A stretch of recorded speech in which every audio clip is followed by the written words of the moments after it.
Okay, you can go ahead and start the meeting. Okay, thank you. Good afternoon. Welcome to the Projects and Services Committee of the LAVTA Board. Can we have I'll call the meeting to order at 4:10. Can we have a roll call, please? Yes. Vice Chair Bonanno. Here. Director Brown. Here. Director Halbert. Here. Chair Josie. Here. Thank you. Appreciate it. Item 2 on our agenda is, item 3 on our agenda is meeting open to the public, where audience members may address the committee on anything that is within our purview. Do we have any public comment today? Receive any emails by the public, and I don't see any attendees in this meeting currently. Okay, great. Thank you. Item 4, minutes. Do we have any questions or comments on the minutes or motions? Move approval. Thank you. Second. Thank you. Moved by Bonanno, seconded by Halbert. Can we have a roll call, please? Vice Chair Bonanno. Aye. Director Brown. Aye. Director Halbert. Aye. Chair Josie. Aye. Motion passes. Thank you. Item 5 is our zero emissions bus study update. Mr. Tree. Yes, this is an exciting agenda item. Tony, you want to introduce Savannah in the agenda item? Sure. So good afternoon. Nice to see everyone. So the long-awaited ZEB transition study is finally here. And now that you all had a chance to review that 100-page document, I'm hoping that we can have an in-depth discussion today. Leading that discussion will be Savannah Gupton, the lead consultant on this project, and I'll let her introduce herself quickly. Hi, everyone. It's good to see you again. Thanks for having me in front of the board. I will go ahead and start sharing my presentation, and I'll do a little tag in and out with tone later in the slides, but I'll go ahead and get started.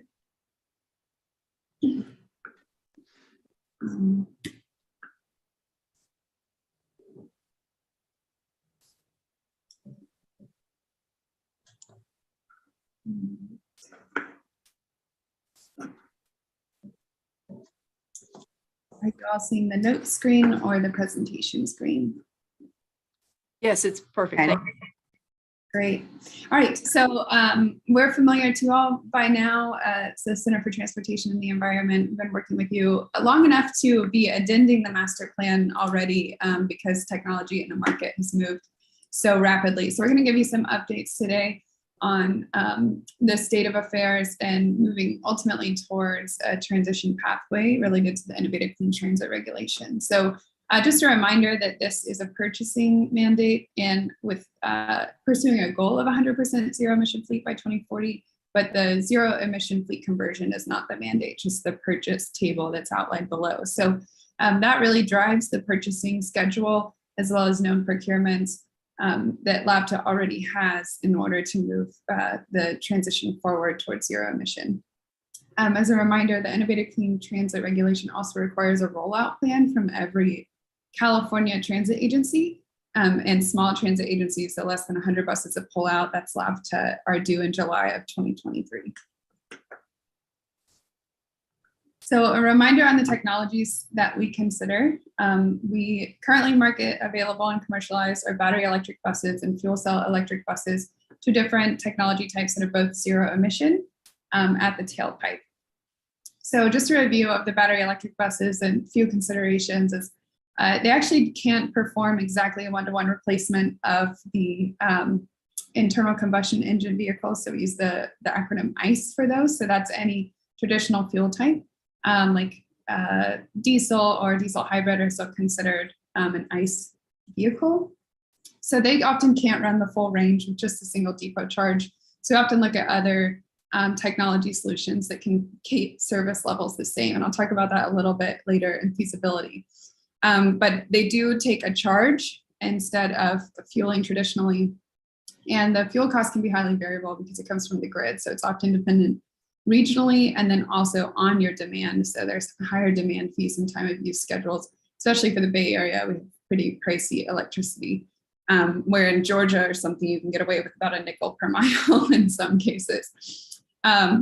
So the cost is approximately 50% higher for a battery electric bus than a LAVTA diesel bus, but infrastructure costs increase. So you're buying basically a charger per bus in infrastructure for these. Most notably is just the charge pathway, so grid to charger to vehicle over a period of the night to charge. And then if you're doing on-route charging during the day. The alternative or other electric bus, we like to say, is a fuel cell bus. The fueling time is pretty traditional. It's a pump. You pull up, you fuel. We're seeing fuel times of 6 to 10 minutes per bus of the traditional or the available commercial vehicle. The fuel cost, though, is moderately higher than fuel cell or fossil fuel. Sorry, it's forecasted in this as $7.95, and we'll talk about that price a little more. That's currently what OCTA pays per kilogram at the moment. And then the bus cost is about 70% higher. That's because there's only one vehicle available on the market right now. We do anticipate that to come down. And then the infrastructure costs, though, I'm going to talk about that in the next slide, are really where the fuel cell bus gets ahead. So you see here that the entry cost for fueling is pretty high. You have to purchase all the equipment outright, build a station. The price tag on that's about $8 million for LAVTA's transition, but you only build it once and you only make that expenditure once. After that, you're set for the full fleet transition. Where in battery electric buses, you end up buying, each time you buy a bus, needing to have a dispenser or a charger related to it.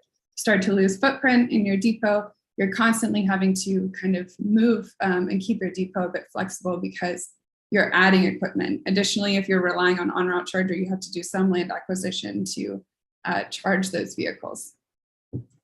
So to consider what the options would be for LAVTA, we performed our traditional methodology. This is CTE specific. We like to stack the assessments together to get a total cost of ownership, and really feeding into that to make it very specified is an actual data from your service. So we start understanding what service requirements are, what the energy demand of a day in the life of a bus that LAVTA is, in order to see what technology can meet the needs to keep service the same. We never want to reduce service for zero emission. We want to make sure ridership and the public utility of transit always stays the same. And then we use fleet procurement that are already planned or based on the 12, oops, I just lost power. Hang on. Can you all still hear me? Yes, we can. Yep. Got a breaker short behind me, so I'm in the dark. Give me 1 second. Get the light on.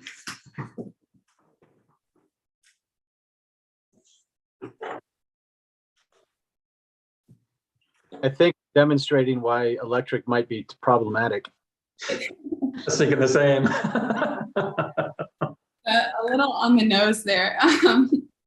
All right, so let me see where I was. So part of our facilities or the assessments are stacking. And so we try to do costing related to bus capital costs, then fuel cost per mile of any technology that's still in the fleet, as well as maintenance cost per mile and facilities. So how that infrastructure is differing based on cost and when those expenditures happen. That all adds in a total cost of ownership, which all gets folded up into your master plan. So the service assessment or feasibility study that we practiced in the beginning has changed a little bit, and I want to talk about that, but not enough to really impact LAVTA in a way that, or rather it's more demonstrable of kind of where the market is, and maybe a little fortifying on some of the ideas that are going around at LAVTA. And so we base our feasibility study on what a battery electric bus can do being charged just overnight. And so we use the average market battery capacity available at the time of the assessment to see what the energy on board can cover of your service area.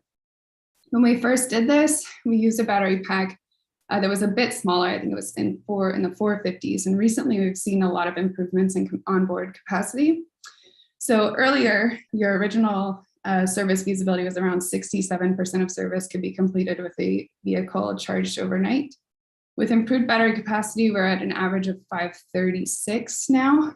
We're seeing about 88% of your service can be achieved by 2040. Now, the big caveat here is that from 2021, with that starting battery capacity, so the average of 530, we're assuming that every 2 years, the battery technology improves 5%.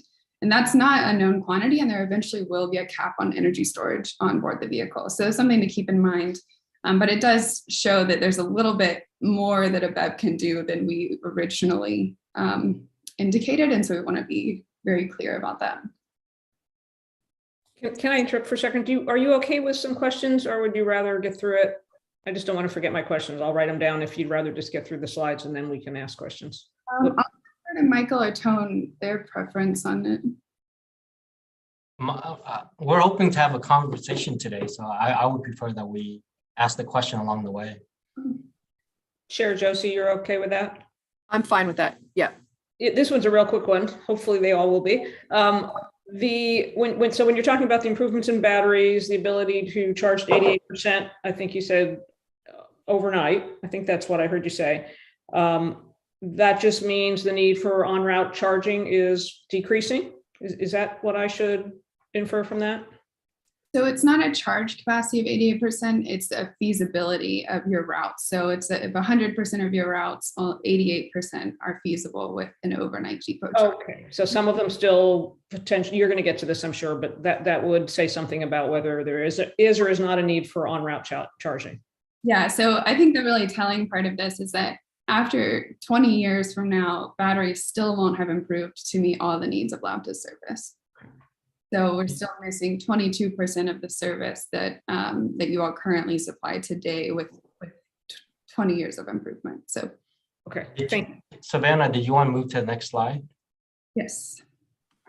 So just like you mentioned, the reason in order to meet that 22%, we can't just ignore it or in this case, or leave diesel vehicles around. So we do have other options to achieve that piece of service that we can't reach for the depot charge. So one option is to add on route charging. And this can be pretty interesting because it can change routing, it can change layovers. It's a pretty large investment at a piece of land that is external to LAVTA's current depot, so often a shared space. The other option is to have a mixed fleet wherein you have fuel cell electric buses that have a longer proven range. They are going out and performing those routes that the battery electric bus can't perform. Hey, Savannah, I'm not sure it's just me, but it looks like your screen is not moving. It's still showing the flow chart on my screen. Yeah. Same here. Hang on, might have been part of my resiliency stunt that I pulled. Let's see. Is it moving? Well, I think I'm not sharing anymore. I have to say, I got set up in my office and they started construction under the window 5 minutes into this meeting. So I had to dash to my colleague's office to spare you the noise. So now we're seeing your note screen. All right, now you're seeing. Now you're in the right format. Okay. There you go. Study. Okay, so we're just chatting about these. And then, so we got to the fuel cell electric bus section. So the other option is to just tackle the issue head on and just have a single technology fleet, fuel cell electric buses only, and not really have to worry about duty cycle and assigning sub-fleets to feasible routes. So that really offers operational simplicity. Are there any questions on this one?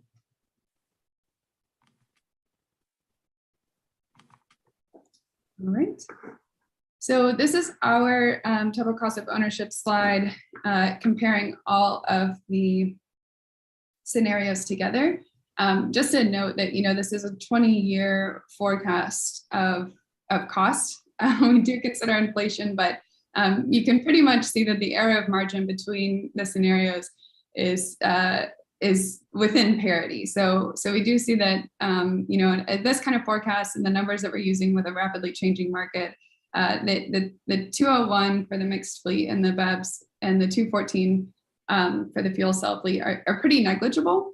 But it's important to note, that 45% increase on the cost of just operating a standard diesel fleet. And that's important for CARB to know in order to set up agencies in California with the funding they need to create these transitions. I want to talk about each of the pieces of the stack. So that light blue is the fleet. So this is always going to be the priciest part of the transition. Just new technology is so much more expensive. So you're going to spend quite a bit of capital on new vehicles. That's pretty standard. The fuel, right now we have pretty available electricity, low cost, but quite on parity, even with that high cost at $7.95 per kilogram for hydrogen. Not too much of a deviation there, but still notable that the fuel is a bit costlier there. One thing I want to call to attention is in that price per kilogram, we do include operations and maintenance of your station. So we assume that there's a station built on site at LAVTA, but you want to have some of the gas companies or the gas suppliers really handling the technology components of that station. And so that does pay for that to be off of LAVTA's maintenance staff, which is pretty much required with this kind of gaseous or liquid station. So that $8 million is for all of the construction, site planning, and design for a station that can service the entire fleet. So like 72 vehicles. Comparably, the infrastructure for the battery electric buses and then the mixed fleet are in 20 and 15 million respectively. The 20 is just the cost of chargers and installing them each time you get 2 new buses. And then 15, you have 2 different infrastructure projects for different technologies. So you don't get a lot of economy of scale on that mixed fleet. You're paying for a hydrogen station and you're paying for chargers. The maintenance costs per miles are a bit higher on the fuel cell. That one's pretty important to talk about because there's actually only 20 of the commercially available New Flyer Excelsiors on the road now. And so we're using first generation, first deployment maintenance numbers. That will typically go down as there's more legacy. So once OCTA can pass on what they've learned and Easy Transit can pass on what they've learned, the vehicle tends to get a lot better by the time it gets to a new buyer. Same is true for any OEM. They learn by doing. And so we have some vehicles that have been operating for 2 to 3 years. So that maintenance cost should come down. Battery electric bus maintenance costs are notoriously much lower because of just the drivetrain. You have the same savings on your electric drivetrain that you do on a fuel cell. So that's where you see some comparability. They're just older fleets. So we get better data on how variable the costing can be. Savannah? I have a question. The cost of the buses for the fuel cell only buses, that assumes that there's only one vendor, is that correct? It does. Only market price that's available now. Mm-hmm. And that assumption is made given that over the lifetime of this project, there will still only be one vendor, correct? We do project that same price because we can't predict the drop in price when there's more market play, but we can say that it will drop significantly. Mm-hmm. And the fuel cost, again, assumes no credits, correct? That's right. I'm going to let Tone talk about that next. Okay. Member Brown, you had a question? I did, thank you. And you asked very similar to what I was going to ask. So Savannah, when you say we expect him to go down, we are really looking to you for this kind of information that, we as a board of directors do many, many hats. This is one of many. But when you say a lot, I wondered if you can give me a window. Is that 20%, 40%?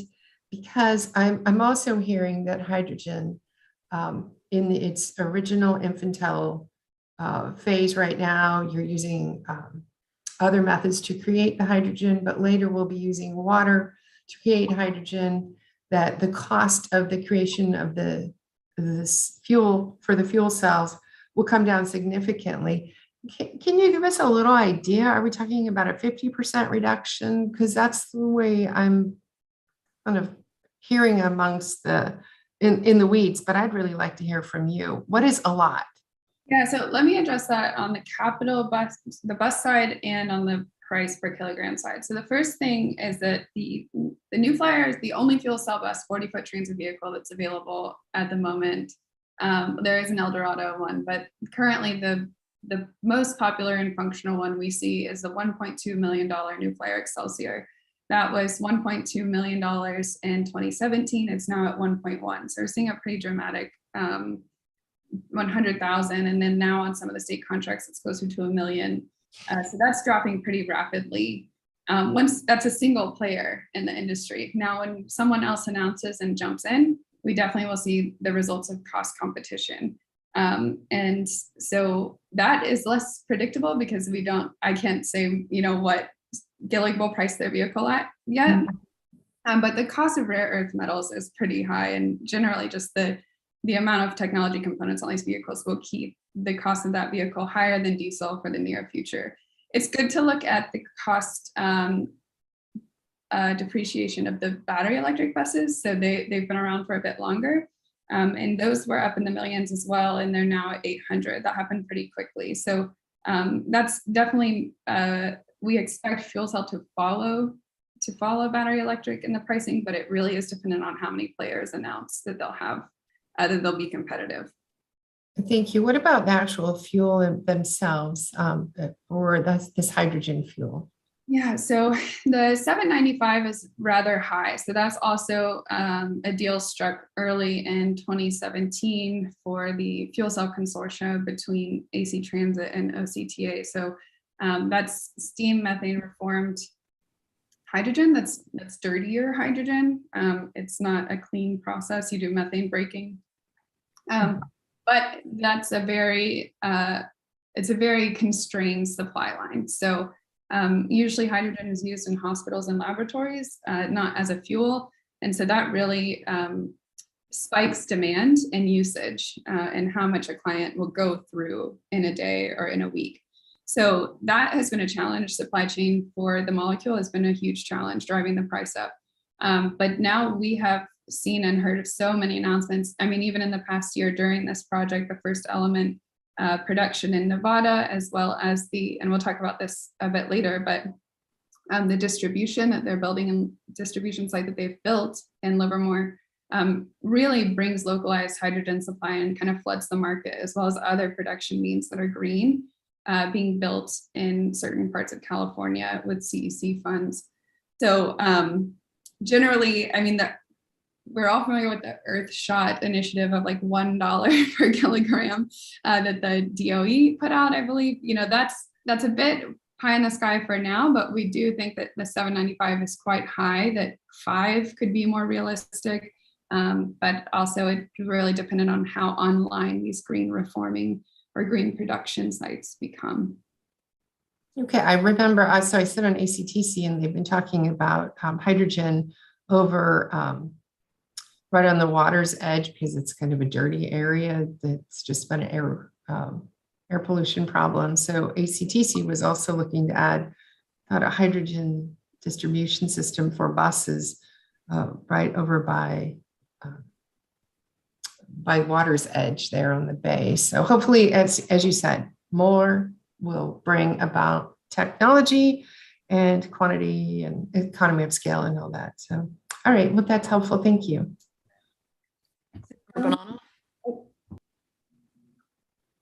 Savannah, Tina Bonanno has her hand raised. Sure. Yeah, hi. Let's see, a couple quick questions. Have we, in your models, do you only assume that we're going to buy, I think you said 72 vehicles, the current fleet or anticipated fleet size? I mean, do you vary that variable at all to see how the costs might change if we were to see public transit contract versus expand, to see how these numbers might vary? Or do you have a sense of, if you haven't done that, do you have a sense of whether the fleet size matters? That's my first question. Great question. So we do not assume any change to service. We don't want to decrease it, and we don't assume that it will increase. It's completely constant over the life of the transition. Do you use your sense that that's not a huge, would not swing these numbers or anything that would be important for us to think about? Probably the answer is no. You're going to say it doesn't matter, or maybe you would have done that, but I'll let you answer. Yeah, so it's a bit nebulous for us to try to forecast how much, this is not a planning and route study. It's more of a costing study for the transition. And so we don't have, you could tell us an order of magnitude for expansion. So if you add 10 more vehicles, then we'd be multiplying the capital cost by 10, also the maintenance cost, also the fuel consumed. So we could get there, and it would be such and such larger by that volume of vehicles more. But we don't actually do predictive studies on how your service will change. Okay, and is there, do you look at anywhere, I don't know how this would be something we would think about or not think about, but do you know what the carbon intensity, sort of the cradle to grave carbon intensity of these two technologies is, in the sense of, producing these buses, producing the fuel, sort of cradle to grave? Is that something that is a factor? We don't do greenhouse gas projections or environmental impact projections on production of vehicles. We can do, swap outs for, if you're not running a diesel, how much is the impact well to wheel for a battery electric or a fuel cell bus? Beyond that's a bit out of the scope of this project. So, but we can understand what the operations greenhouse gas changes would be. But we haven't calculated that. Fair enough. And then the last one is, there is some assumption for, there's going to be a state requirement that some fraction of the hydrogen is going to be green. I know there's this color scale for hydrogen, but that it's green or comes from renewables. I don't know what the right terminology is at this point, but that's all factored in here as well. That's right. So Senate Bill 1505 is the bill that commands that rule. So it's currently set at 33% of any transit fuel has to be renewable. In this case, what we're seeing folks do is buy renewable credits to offset that if they're using steam methane reformed hydrogen. What we know to be true for LAVTA is that the Nevada site production from First Element is a negative carbon production site. It's a combination of solar and reformed dairy gas. So it's highly renewable, which makes it a lot cheaper. You get a bit more return on investment with the low carbon fuel standard, LCFS. Yeah, and so that brings the cost down a bit and also really satisfies that requirement. The 33%, we don't know how much it's going to increase, but we expect it will. All right, great. Thank you. Thanks very much. That's all I have for right now. Appreciate it. Can I make a quick comment on Director Bonanno's early comment regarding potential economy of scale with hydrogen fuel cell buses? So the $8 million on this chart that shows the cost for the infrastructure, that assumes the infrastructure will be able to support our current fleet of 68, but it could easily accommodate a fleet of 100 if we expand at some point with minimal addition to the infrastructure. Excellent. Yeah, that's good to know. Thanks. Director Halbert. So with regard to the cost of the buses, I'm assuming that the state government is simply going to increase our budget to purchase these. I mean, we're being mandated to move to this new technology. And if the price of the bus goes up or down, it is what it is. We're going to be able to afford these based on increases in funding. Maybe that's a Michael Tree question. Yeah, Director Hopper, MTC anticipates with federal funding and perhaps even state funding that they'll be able to provide the typical 80% of the cost on these hydrogen buses. So typically the local transit agencies come up with a match on that. And Savannah, you may have more information, but the information that I have from MTC is that they're they're covering what they traditionally cover in regard to the cost of the bus on the hydrogen fleets. Great. Okay. Thank you. That's what I was going to cover on the next slide, if we can pull up the slide deck. Just one other comment, Director Haubert, in regard to the match, we would look for opportunities to apply for matching money from the state. And I think that's one of the reasons why, even though we're not mandated to have this master plan done until 2023, we wanted to get it done early, because the folks who are getting in early are the ones who are getting the grants, which may not be, available later on once the hydrogen or the battery electric bus becomes the norm and the mandate's in place. Yeah. Another question to jump ahead a little bit. Is it possible that we could be the first agency? We're not a super large agency. We're not a super small agency, but probably on the smaller side. We could be one of the first to go get this done with being an early adopter, receiving an early grant, being receptive to doing this, having the ability to build a filling station, and just the ability to get it done, sort of shovel ready. We could be on the bleeding edge of this. Yeah, I think so. We have an aggressive schedule that will show you that we're recommending to the board on the hydrogen. There's just a lot of good reasons why hydrogen is the recommended technology. And I know I'm getting out a little bit ahead of the presentation, but with that aggressive procurement schedule, I think we attract the attention of the state on getting us a hydrogen fueling facility at the state's expense, as well as the maintenance facility that we would need to maintain the buses, which would be an added benefit. We're currently looking for how to construct the new maintenance facility in the near future over at Atlanta. So I think this aggressive path that Tone will show you in a second at Savannah is a way that we can get more and more investment from the state and the federal government, and certainly would be one of the first, if not the first, to completely convert a fleet into hydrogen buses. I'll move approval whenever you're ready.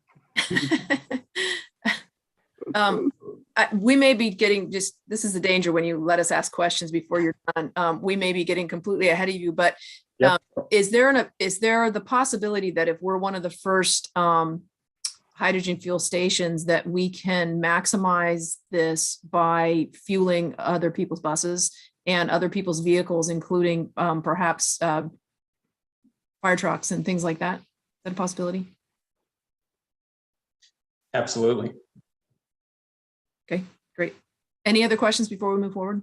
I don't see any other hands raised. All right, we'll give it back to you. Thanks. I'll actually pass it to Tone. Thanks. So this is an extrapolation of the previous chart, showing the side-by-side comparison between the two scenarios, the battery only and the fuel cell only scenario. So as Michael alluded to, in terms of the fleet or the vehicle cost, that will be covered by MTC. The only part that we're responsible for is the 20% incremental cost of that.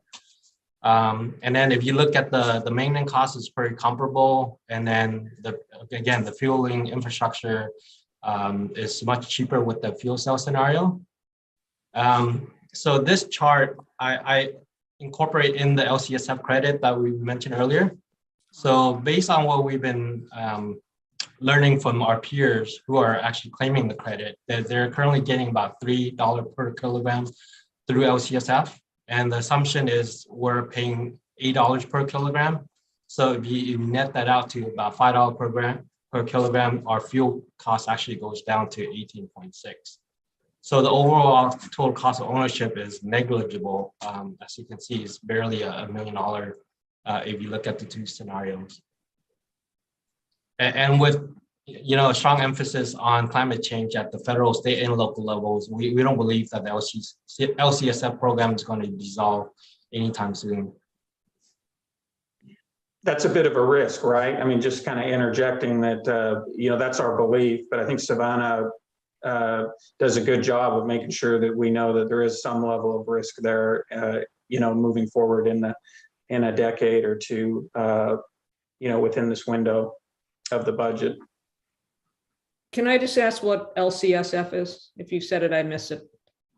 It stands for the Low Carbon Fuel Standard Program. It's administered by the California Air Resource Board. Got it. Thanks. And just to add to that, some of the information on the program does sunset in 2030, but it is planned to be extended already. We're in talks with brokers and the legislators. So if you refer to the master plan copy that you all have, there's some narrative about the program as well. And this assumes that there's enough capacity for us to get the hydrogen from the Nevada project. That's correct? Do I have that right? Okay. Next slide. Okay. So this is an information item. So we're not asking for a recommendation from the committee today. We'll bring that back next month. But we would like to go over our recommendation and ask for your feedback. So by now you probably know what our preference is. So the first one is fuel cell offer more flexibility. So unlike BEV, where you have to be mindful of the range when you're assigning it to a route or a block, there's no range anxiety with fuel cell. It's pretty much the same as what we have today with the diesel hybrid, offer the same range.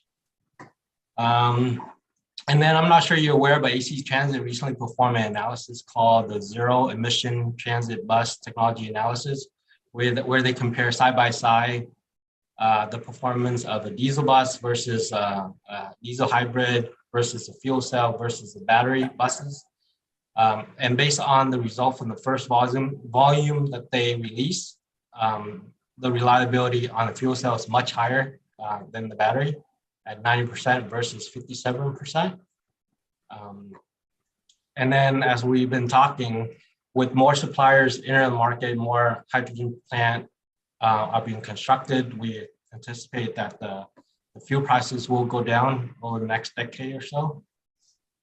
And then Valley Link is currently in the process of conducting a feasibility study on hydrogen plant using the 200-acre lot in Tracy. So there's definitely opportunity for collaboration with Valley Link if we end up building a hydrogen plant in Tracy. And then as Savannah demonstrated earlier, fuel cell is definitely a lot more resilient. With battery, you're pretty much handicapped if there's a blackout. With fuel cell, you're backed up. Once the backup generators kicks in, you're up and running again. And I think we already talked about the infrastructure costs.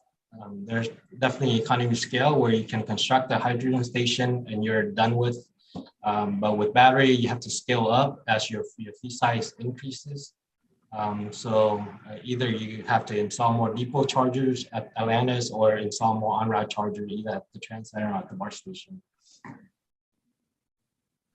So I'll pass it back to Savannah to go over the hydrogen pathway. Thank you, Tone. So I've not. It looks like Director Bonanno has a question. Sure. Yeah, sorry, if you're going to leave this, let me ask a question while we're on this. So the reliability you mentioned there, Tone, is that a full system reliability, or is that just the service achievement number? I'm just not sure what you mean by reliability there. Is that? So basically, the study they pull 5 vehicles from each of the technology type, and they compare the performance through. Correct me if I'm wrong, Savannah, was it a 6-month period? And then they evaluate the availability of the vehicle during that time period to come up with a percentage of the reliability. So is it availability? So there's a difference between availability and reliability. So did you say availability or? So I have to go back and look. Savannah, do you know? Yeah, and I absolutely understand what Director Bonanno is mentioning. So availability is if the vehicle is scheduled and can pull out on time. I believe these terms often get completed in data reporting. This one, I believe, was run by Stanford. They beat us out to run it, so I can't comment on their dictionary there. But I think that is probably what they mean by the statistic availability, or that the vehicle was available at pullout. And again, especially for the fuel cell, it sounds like the data is kind of sparse, and there's error bars on all these numbers. So just anticipating that at the end of this presentation, we're going to make some comments. I'll just say that I think that I'd like to see, when we, I guess, are at the decision point for this, which I guess would be our next meeting, or you'll tell us that as well, a little bit more, digging a little bit deeper in some of the numbers quantitatively, to the extent these numbers exist. Is it reliability or availability? Do we really understand? It looks like it's very favorable for fuel cell, but I want to make sure I understand what the number really represents. So I'll just leave that comment there, and maybe we can talk about it once we get through the presentation. Is that okay? Okay. Thank you. Director Halbert, did you have another question, or? I can wait till comments. Great. All right, I'm going to do a little switch here. So given my luck today, bear with me. So as a part of the study, we have created a graphic that is kind of the near-term path to hydrogen. So there's a couple of reasons that this is really favorable for the area. Geographically, Livermore's very well positioned to have renewable source, high quantity of availability of produced hydrogen, as well as relationships with OEMs that are likely to join the market for fuel cell vehicles. So I think it's important to talk a little bit about this kind of what a safe bet this can be, and what it would actually look like, and what you would need to watch out for on this path, and really how that goes forward, supposing that it does. And so this is our roadmap to H2. We have a couple pathways here, but there's quite a bit of content here, so I'm going to take it slow, and then maybe at each bubble you can ask questions. So the first thing, the path one, is pretty reliant on a large capital investment from the state or commissioner or the FTA to pay for the capital cost of a station.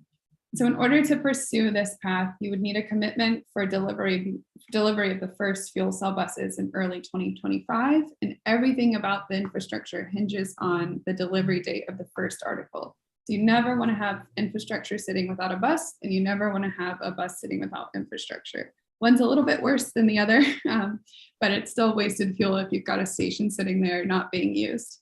It's more sad to see a little bus not able to do anything because it doesn't have fuel. So first, timeline commitments are really critical to create a construction timeline for hydrogen.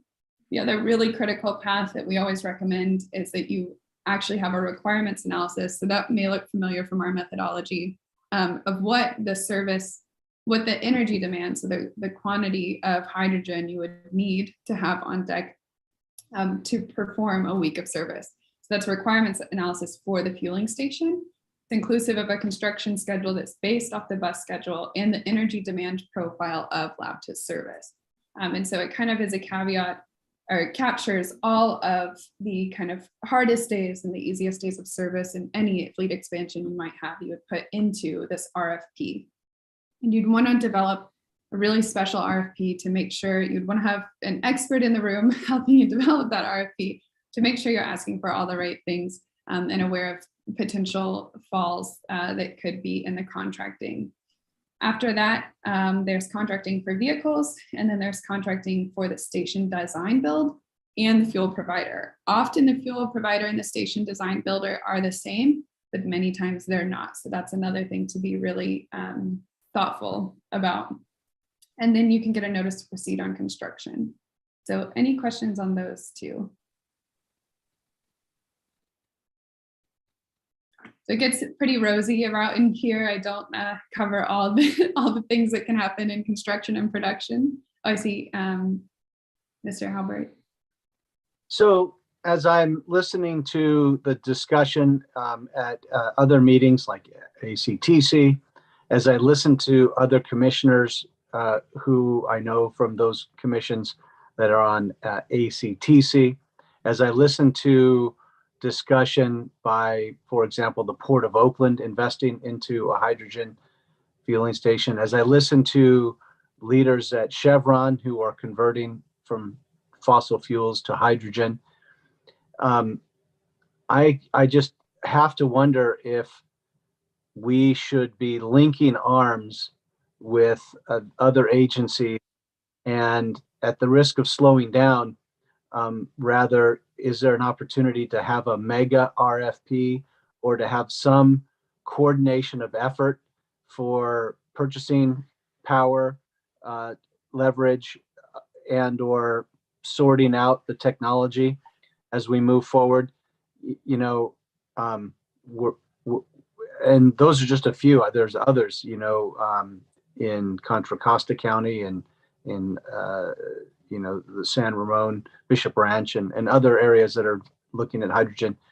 You know, how can we attack this regionally versus 20 different RFPs from the Bay Area? Is there an opportunity to do that? Is anybody even talking about that? I can speak to best practices. So typically your station is designed for your operation. So that's a lot harder to conflate with other operations. There's also a concern that if there is a supply chain issue or there's kind of someone has greater demand and gets the molecule first and you're sharing the station, that you might not meet pullout because you don't own the station and you don't own that molecule yourself. So that's why we haven't seen that kind of consortium. But I don't think it's necessarily impossible. I think there can be co-located fueling between agencies with an agreement or different types of service as long as the station is sized to both of those duty cycles. Yeah, very good. That's really a good call out. Or maybe it's the coordinated effort to buy multiple stations, each one designed for their own needs independently, but rather RFP'd the same time. I don't know. Just trying to think outside of the box a little bit. But anyway, just a thought. And otherwise, again, still in full support. I guess the other question is, when will we actually have to place hard money down and sign contracts? And, you know, letting an RFP is one thing, but spending millions of dollars is you know, another thing. Are you looking at this at next month? Pulling the trigger, go, no go, you know, no turning back, or when does that come into play? When's the no turning back decision? I mean, I can answer that just in some detail. So we've been working with the state, with CalSTA and Caltrans on the concept of fuel path of hydrogen, with the sole focus of hydrogen for LAVTA. We've been doing that at the same time. We've been working with them on the concept for the Valley Link project. And I think the timing of it is that the board, I would think we'll see a schedule here in a couple of minutes, but the board would plan the hydrogen path in February or March. We would submit a grant that's being discussed in detail and has been for several months in March to the state for the maintenance facility with all of the hydrogen infrastructure to maintain the buses, as well as a hydrogen fueling station. And that grant hopefully would be awarded probably in the summertime, late summer. And then at that point, you're off to the races. You've got your fueling infrastructure, you've got your maintenance facility with all the bells and whistles to maintain hydrogen. And then you have your purchase of your hydrogen buses. Gillig is estimating that they can deliver that first batch of 12 hydrogen buses in early 2025. So we would time the maintenance facility, the fueling station, to basically time to be available, up and ready to go for for that first delivery of 12 buses in early 2025. So if you chose a technology other than hydrogen, would back up a bit, I think, with the state, with all the planning that we've done behind the scenes to be in a good position, I think, with the discretionary grant that's due in March. But like you, I think we're feeling pretty confident with hydrogen to where we've continued to have those discussions and if necessary, but we're in a good position. Good, thank you. Director Bonanno? Yeah, so I do have a couple questions about this chart. So is Gillig a sole source for these at this point, or we're using Gillig because we always, I'm just not sure why. It sounds like there is another manufacturer. Is Gillig who we are? It's probably presumptuous on our end, but long story short, there will be an option there. We'll have to go through a competitive procurement to have those 12 buses awarded, whether it be from New Flyer or Gillig or whoever else might be in the market at that point. Got it. Okay, that's fine. And then do we need 12 new buses in 2025? I mean, is this, I'm a little confused about the timing that the ICT or the CARB or whoever we're talking about here requiring this CARB. Do we need buses in that time frame? I guess we do. I mean, we will have 12 that are at the end of their life, and this will be the new 12.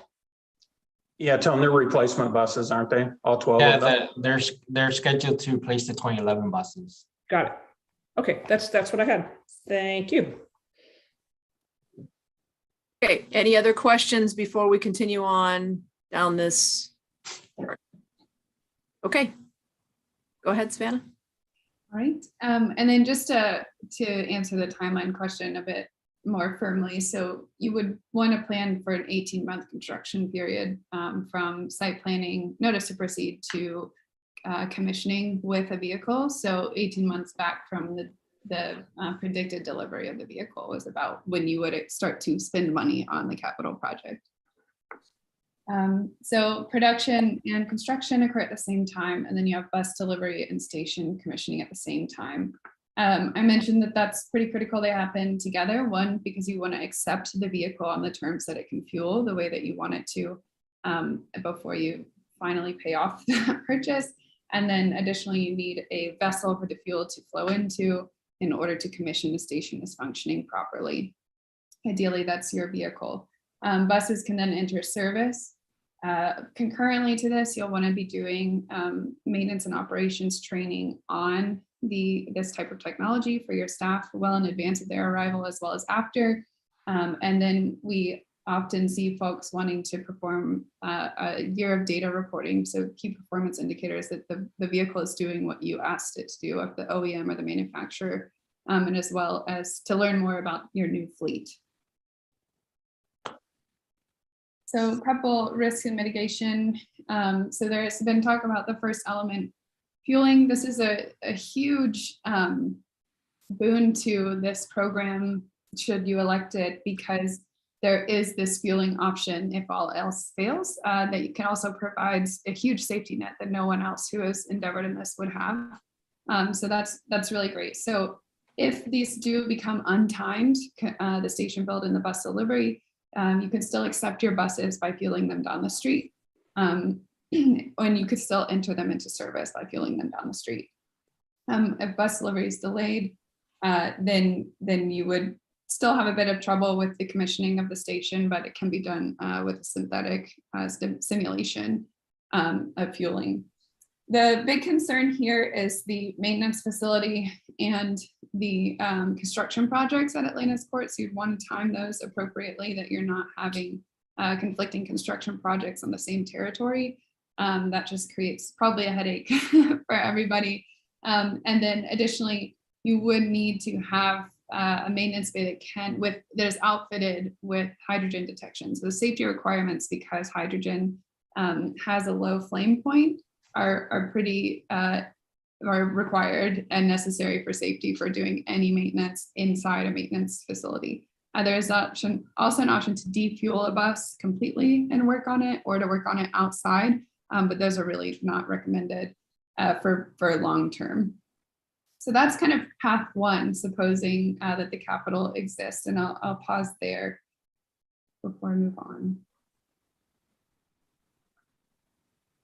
I don't see any questions.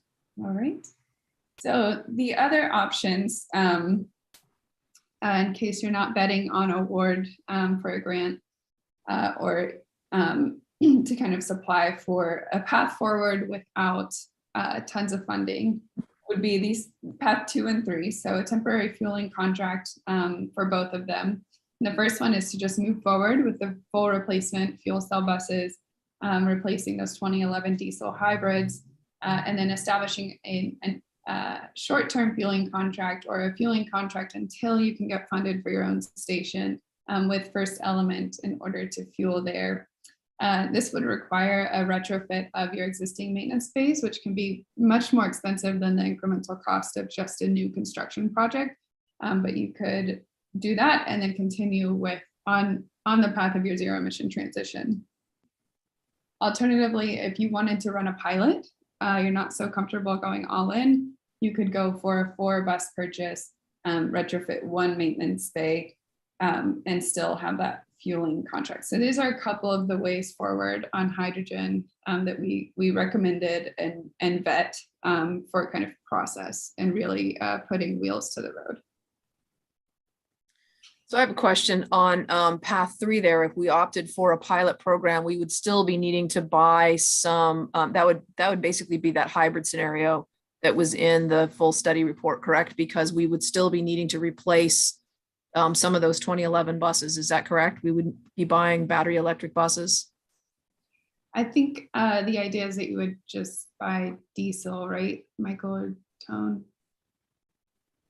Yeah, I think rather than introducing 3 technologies in an agency that's pretty small with a maintenance crew, which I think would be problematic.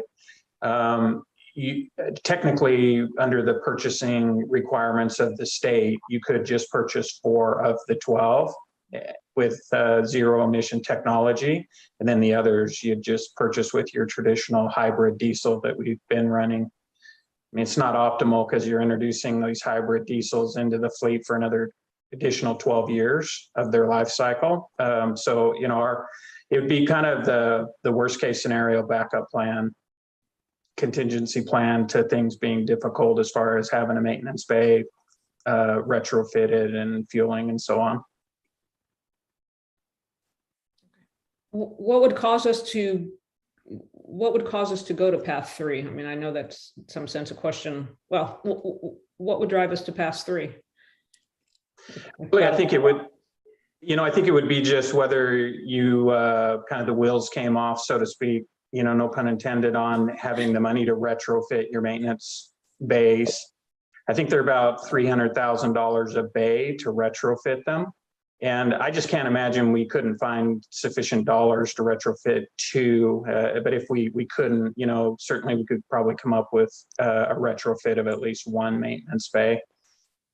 Okay, so there would be lack of capital.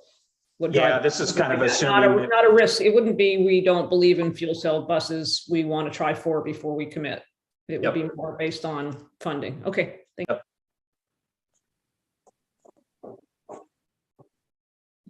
Any other questions? Chair, please. Yeah, Carla. Yeah, so whenever you purchase a vehicle or bus right off the production line, first time ever, there's definitely some failure analysis, and the idea of a 4 purchase just so that if there is some failures that were unintended makes some sense, at least worthy of discussion. But I want to circle back to a comment Michael made about having the facility, the new Atlantis facility, ready for hydrogen. We had also discussed solar panels on that facility and over the parking lot for fueling get my acronyms correct, the BEBs, the battery electric buses. Are you still planning on any grant to the state, including large volumes of solar panels for electric buses? You know, we had not, well, we planned on solar at the Atlantis facility, but really to power the maintenance facility and to power the admin and operations buildings. The problem with a big solar field on your cement deck where you park all your buses is that it really limits the way you can use the deck. I mean, we do a lot of training on a big cement deck and have rodeo events, at least we're hopeful to in the future. And if you've got poles everywhere that are, supporting the solar panels, it just really limits, what you can do there. What's a rodeo event? But you're not going to just go past this rodeo term. What's a rodeo event in the world of buses? Yeah, typically a transit agency sends their drivers and they compete. There's like maybe 10 or 11 different events where they drive buses through cones and do different skills tests.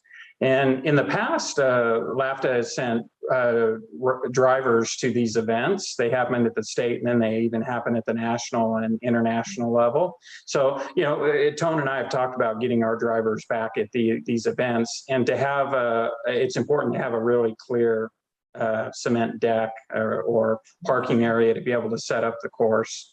So, I mean, the benefits are huge when the drivers really test their skills regularly in these courses and these events. So, horsepower, just no actual horses. Okay, yeah, that's right.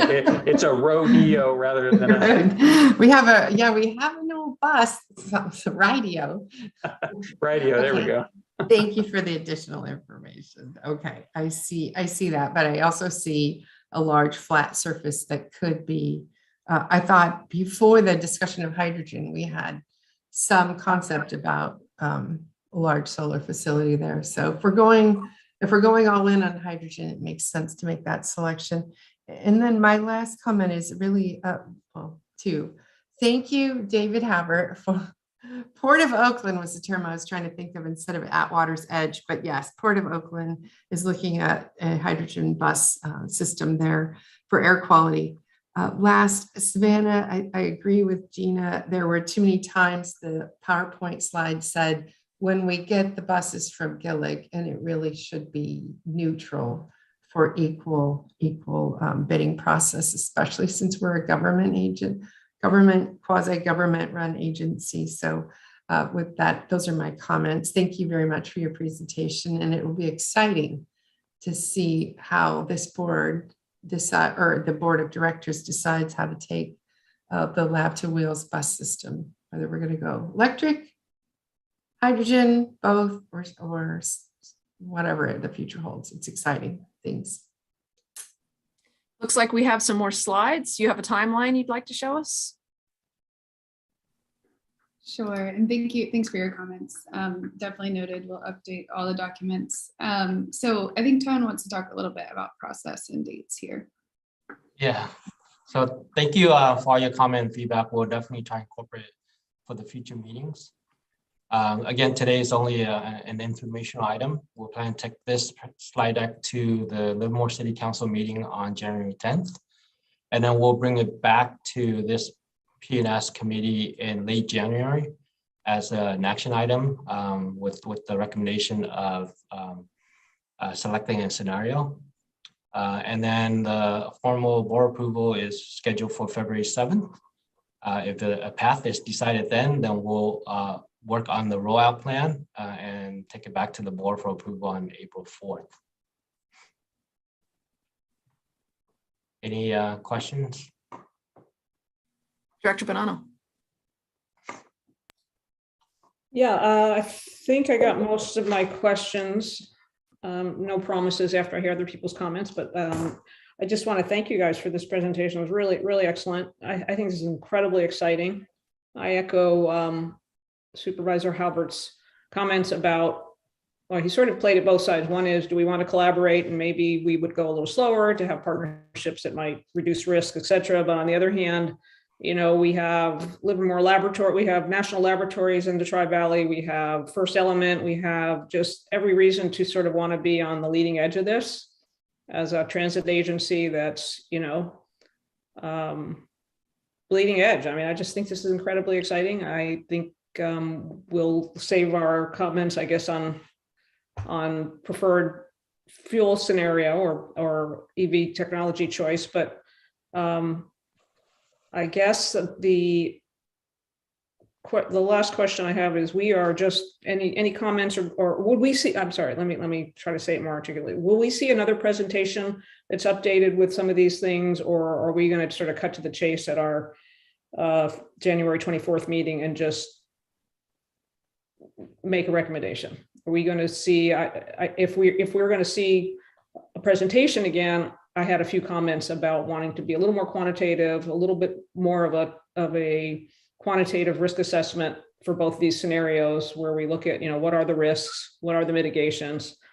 This is a big deal for this agency, and I think that a little more quantitative approach to both options would be helpful for me. So let me leave it there with that question, which is, what are we going to do on January 24th? What's the agenda item going to look like?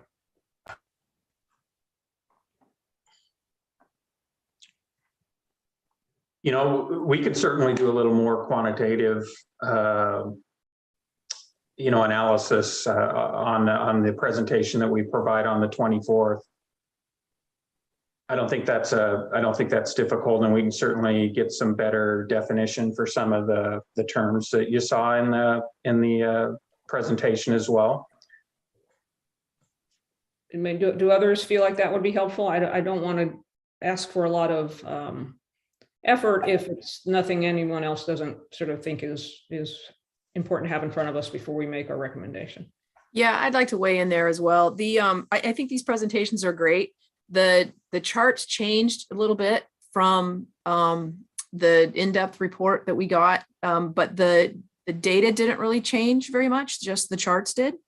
And part of that is based on assumptions, and maybe this had more of a recommendation to it than the study did.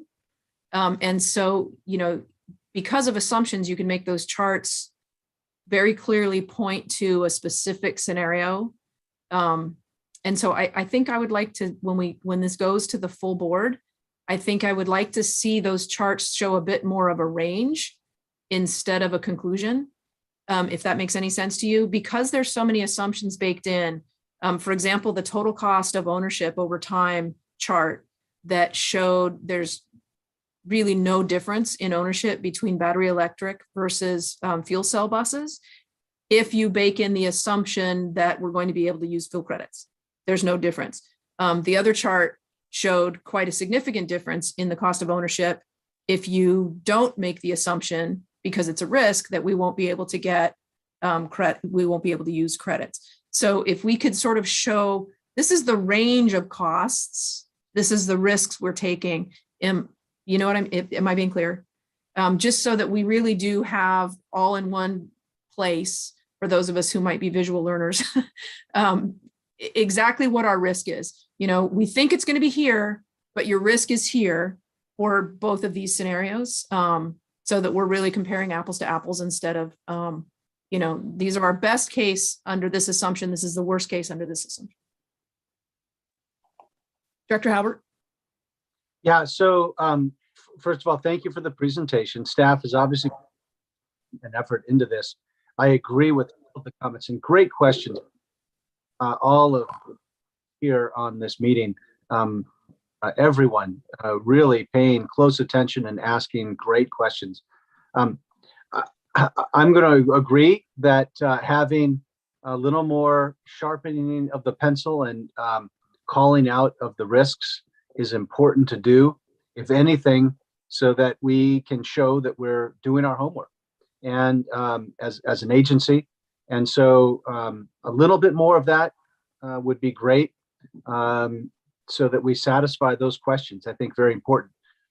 To my other comment about collaborating with. I would like to understand from our perspective what others are doing, but I think that I've heard enough to know that we can lead the way, but make sure that others are following, at least to some degree, and not going off the rails in a 180-degree direction or even a 45-degree direction. They may not choose to go the same exact direction as us, although I see merit in that, but that the herd is generally moving in somewhat of the same direction as us. I'm fine with leading the way, but want to make sure others are following. And, cautiously optimistic. I want to say full steam ahead, although it's not steam, it's hydrogen, but I do want to make sure that we dot the I's, cross the T's, answer those questions of risk and mitigation, and really nail everything down. But I want to indicate my full support for where we're at, and kudos to staff for the work they put in, and kudos to my colleagues for asking these deep questions. This is how good government works. So thank you. Great, thank you. Can we stop screen sharing, please, so we can see the entire group? That would be great. Any other questions before I wrap up on this item? Just last thing, could we get the updated set of PowerPoint slides that were shown? Because I don't think we have that current version. That would be great. That would be great. Well, thank you very much, staff. This was super helpful. And I want to reiterate what Director Halbert said about asking for that data in the interest of completion, and echoing that I'm also very supportive of this direction that we're headed.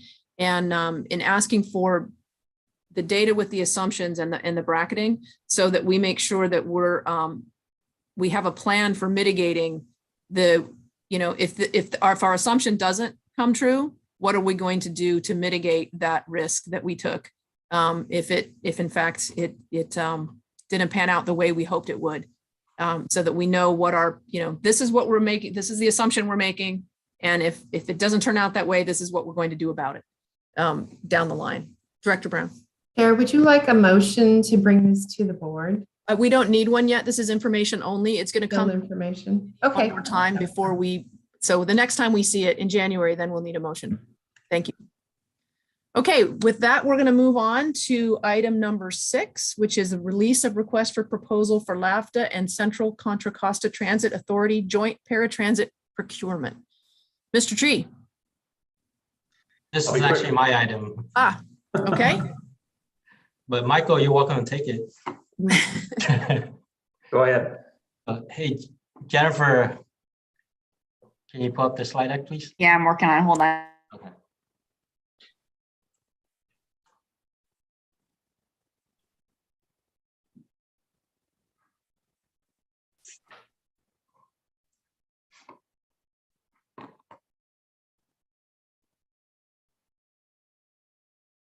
Okay, just go to the next slide, please.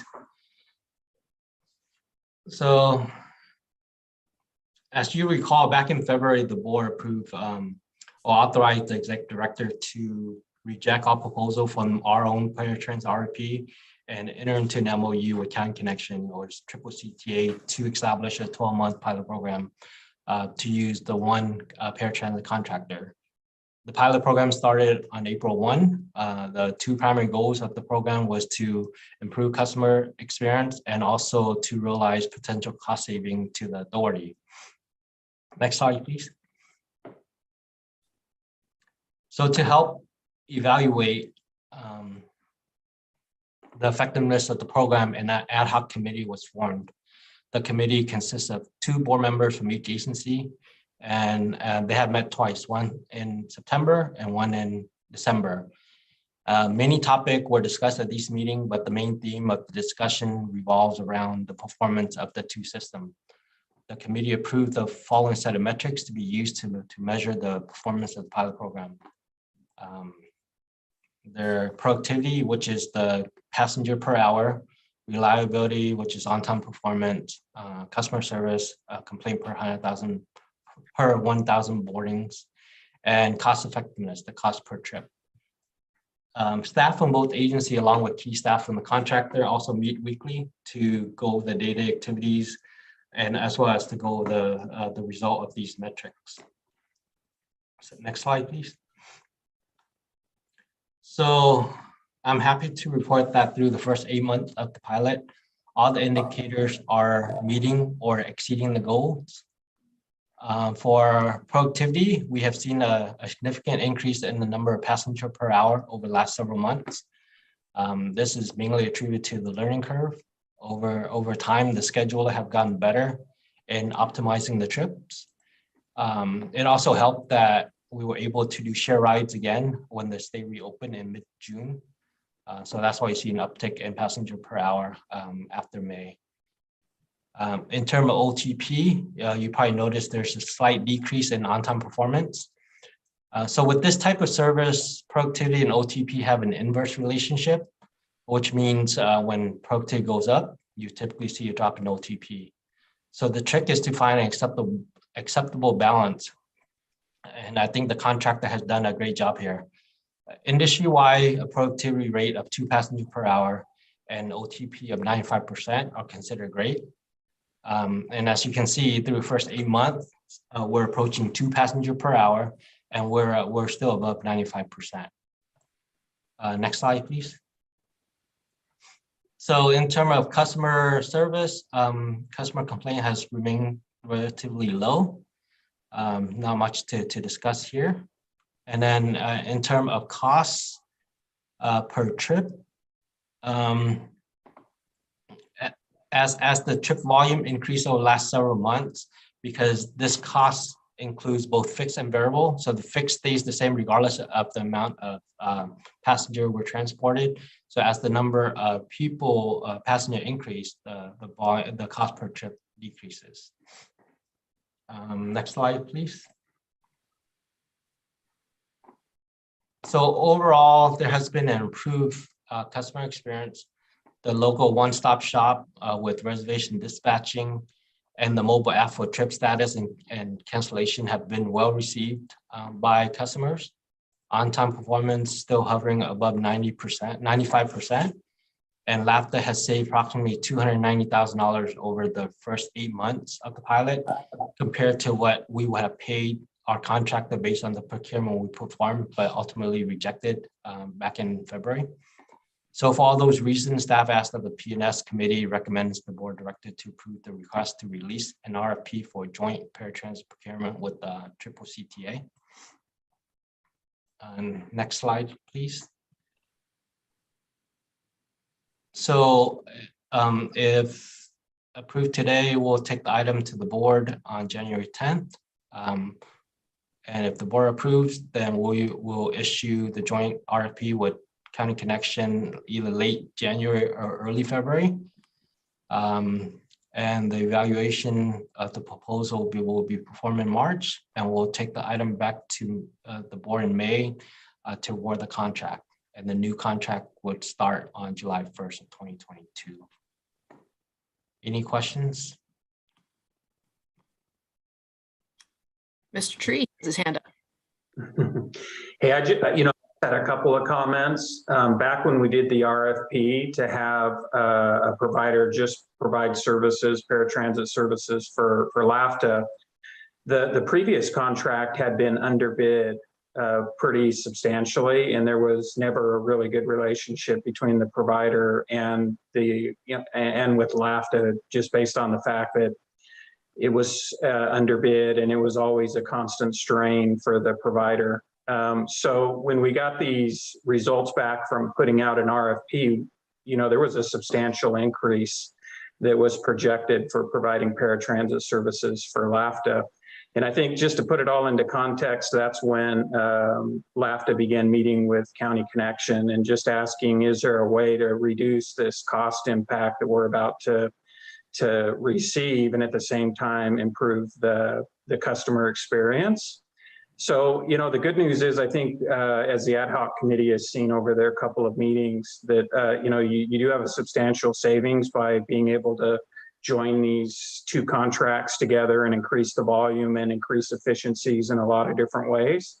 And for the customer, being able to have a phone app where they can track the vehicle, can cancel the vehicle, can call one place and get a ride all the way into the County Connection service area or vice versa has been really helpful, I think. And the only other comment I'll make is that the way that this partnership works with County Connection is that we only pay for the time and or the cost of the trip that's within our service area. So if I'm in Livermore and I book a trip to Walnut Creek because I have a specialty medical appointment in Walnut Creek, our agency is only paying for the cost of the trip from Livermore to our basically our border up in Dublin, and then from Dublin on up to Walnut Creek would be a cost that would be covered by County Connection. So it's got some nice equity in it as far as how the cost is assigned.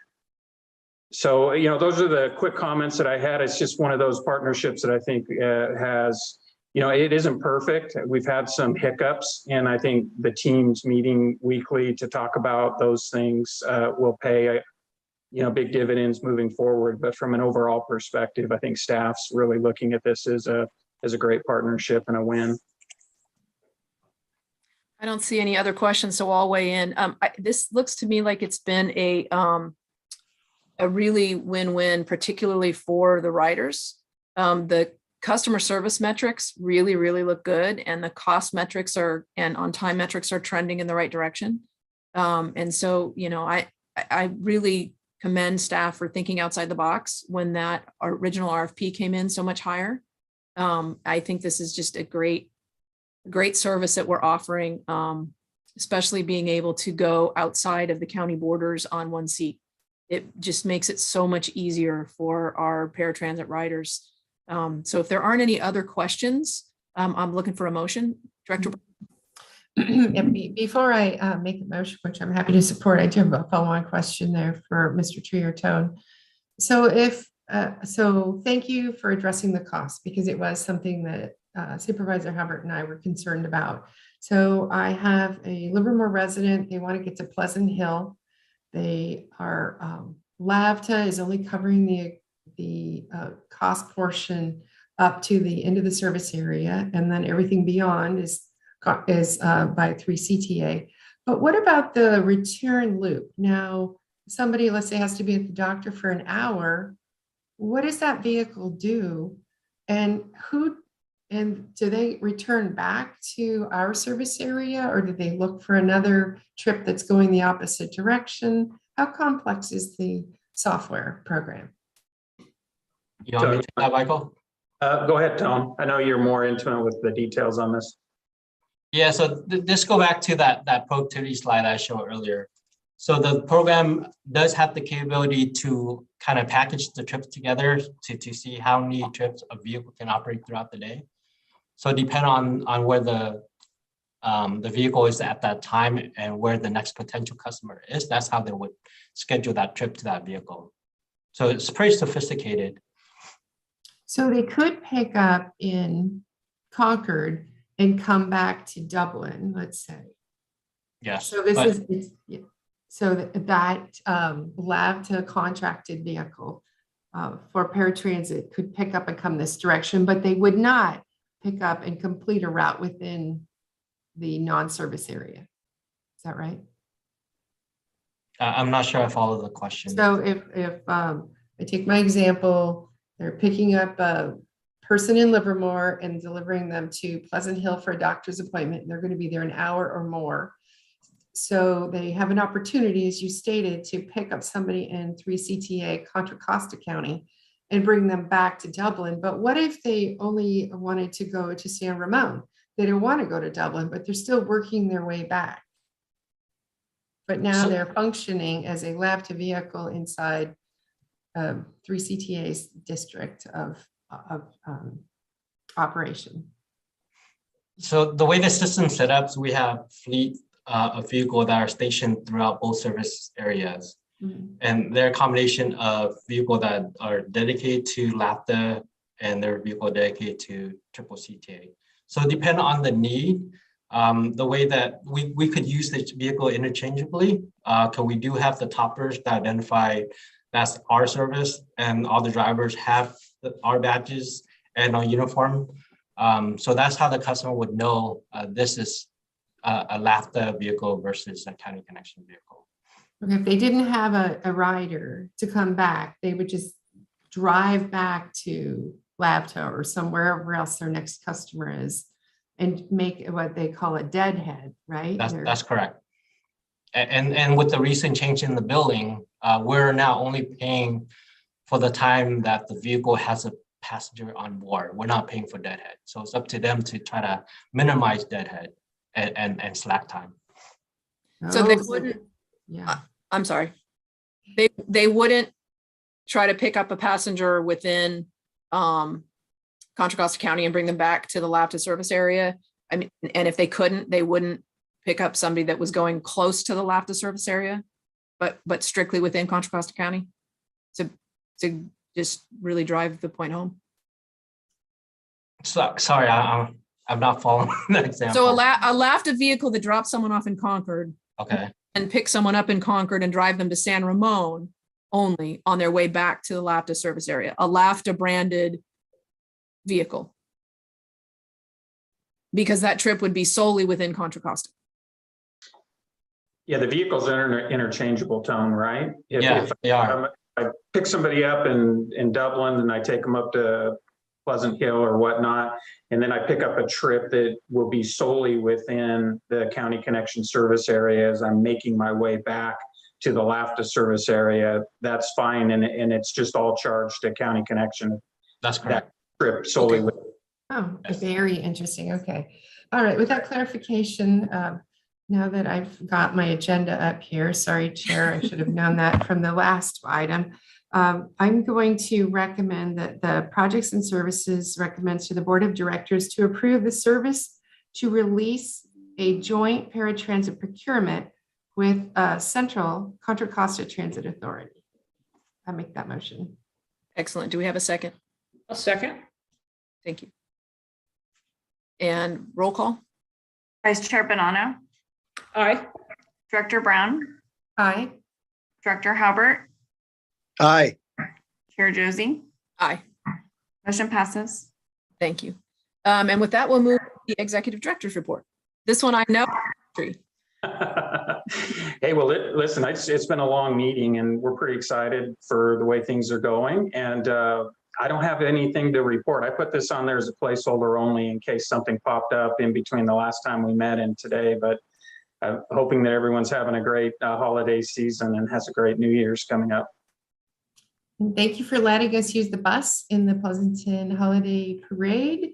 Your driver was friendly and was gracious as myself and my grandson toured your bus there as we were queuing up to take down. And I saw it on the video that we have for local TV 30, and it was awesome. So great job.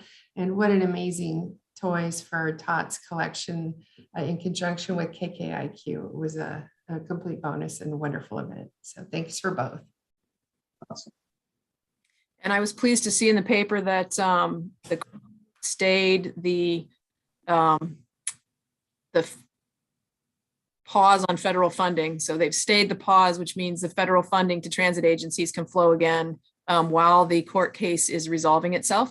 So it sounds like we don't believe that the federal government's going to win that case about Judge transit hasn't funding. changed her mind from the last time she heard the case. And In I think the 2014. report- Yeah, we received a grant, was cleared through. So we've actually received money just in the last week or so. So yeah, it's not a problem. Also, wanted to apologize for being a little bit late. I saved this invite when I was in a different time zone. And took me a Do it. little bit to realize anyway, but no, Okay. but it's good. I'll give a further report. Yeah, there's a long, I don't know how much you all really want to get into it, but we have the judge's order. It just seems like it's going in the right direction. And more and more, I think it's a political thing. Yeah, it looks like it's going to not be an issue at all for us. Hopefully, fingers crossed, but yeah. And I think it gets resolved in February. Is that correct? Yeah, I think it comes back. Yeah, I think they have a hearing, like a hearing on more on the merits than just on the initial stay. So, yeah. Okay. So we'll report. If there's no more questions for Michael, we're going to move on to item number 8, preview of upcoming committee agenda items. Do you want to highlight anything for us? You know, I just think we'll be back obviously with your ZEB master plan, and that's your biggie. And then we'll be briefing you on the grants that we'll be applying for in the spring. And there's several opportunities there. Great. Thank you. Okay, anybody have any matters they would like to initiate? Okay, our next meeting is scheduled for January 24th, and we will see you then. We will adjourn at 5:40. Happy New Year, everybody. Happy New Happy Year. New Year. Bye-bye. Have everyone, Happy New Year. Happy New Year. Bye.